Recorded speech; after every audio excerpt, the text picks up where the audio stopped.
দীর্ঘ 16 বছরের ফ্যাসিবাদ বিরোধী গণতান্ত্রিক আন্দোলনের ধারাবাহিকতায় 2024-এর ছাত্র গণঅভ্যুত্থানের মধ্য দিয়ে প্রিয় মাতৃভূমি বাংলাদেশ ফ্যাসিবাদ মুক্ত হয়েছে।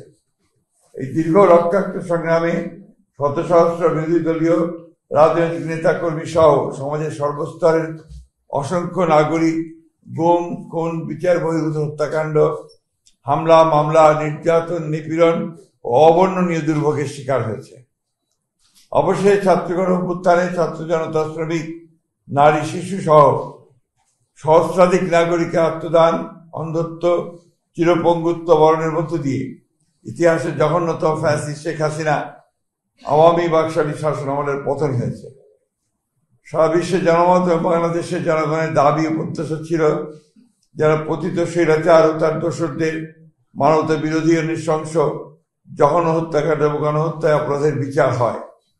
আন্তর্জাতিক অপরাধ ট্রাইব্যুনালের দীর্ঘ বিচারিক প্রক্রিয়ার মধ্য দিয়ে আন্তর্জাতিক মানদণ্ড বজায় রেখে আজকে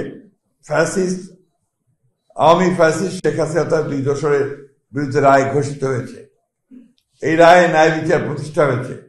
আইনের বিধান অনুযায়ী সর্বোচ্চ সাজা প্রদান করা হয়েছে ফ্যাসিস্ট শেখ হাসিনা তার দোসর সাবেক স্বরাষ্ট্রমন্ত্রী আসাদুজ্জামান